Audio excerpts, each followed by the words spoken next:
नागपूरमध्ये आपण जाऊयात। नागपूरमधल्या जागेसाठी आमचे प्रतिनिधी गजानन उमाटे यांच्याकडे।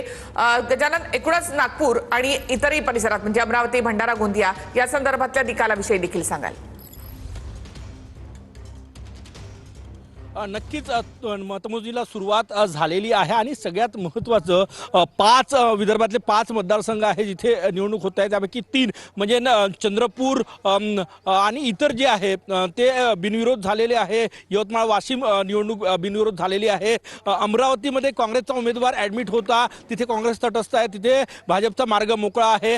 दुसरं महत्त्वाचं, नागपूरचा विचार केला तर 823 मतदान झालं, त्यापैकी 579 मतदान जे आहे ते महायुती आहे। इथे भाजप विजयी होणार हे निश्चित आहे, परंतु काँग्रेसचे मतं फुटण्यापासून किती काँग्रेस वाचू शकते हेच मोठं चॅलेंज काँग्रेस समोर होतं। त्यामुळे काँग्रेसकडे जेवढे मतं आहे तेवढे मतं काँग्रेसला मिळतात का हा सगळ्यात मोठा प्रश्न आहे की भाजप काँग्रेसचे मतं फोडण्यात यशस्वी होतं। कारण की शेकाप शरद पवार राष्ट्रवादी काँग्रेसचे नगरसेवक जे आहेत ते आधीच नॉट रिचेबल होते, त्यामुळे महाविकास आघाडी फुटली हे स्पष्ट होतं। आता काँग्रेसचे मतं फुटतात का याकडे लक्ष लागलेलं आहे। 823 मतदान झालं, त्यापैकी 413-14 मतदान ज्याला मिळेल तो पहिल्या पसंतीचे मतं मिळेल, तो विजयी होईल। आणि असं दिसतंय की एकूण जे संख्याबळ नागपुरात भाजपचं आहे त्यानुसार पहिल्या पसंतीच्या मतांमध्येच भाजपचे उमेदवार डॉक्टर राजीव पोद्दार विजयी होईल। परंतु या संपूर्ण निवडणुकीत कारण की विदर्भातल्या सगळ्या जागांवर भाजप जिंकेल हे स्पष्ट आहे, महायुती जिंकेल हे स्पष्ट आहे। कारण यवतमाळची जागा जी आहे ती बिनविरोध शिवसेनेला मिळाली, चंद्रपूर जी आहे ती भाजपनं जिंकलेली आहे।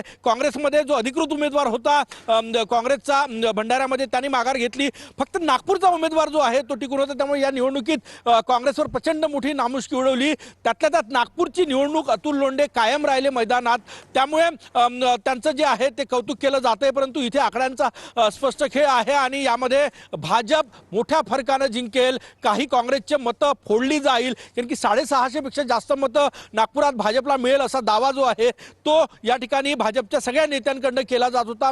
नागपूरचे पालकमंत्री चंद्रशेखर बावनकुळे यांनी सुद्धा तो दावा केला होता।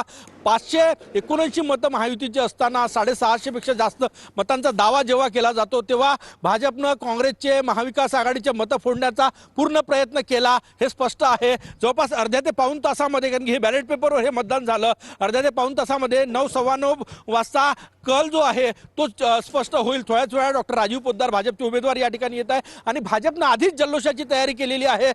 नागपूरमध्ये भंडाऱ्यामध्ये तेच आहे, कारण की डॉक्टर परिणय फुके यांनी संपूर्ण ताकद लावली, तिथली लढत तिथे पण संख्याबळानुसार भाजपला कडे जास्त मतं होती, जवळपास 60, 65, 70% पेक्षा जास्त मतं भाजपकडे होते। तरीही नाना पटोले जे आहे ते शेवटपर्यंत मैदानात टिकून होते।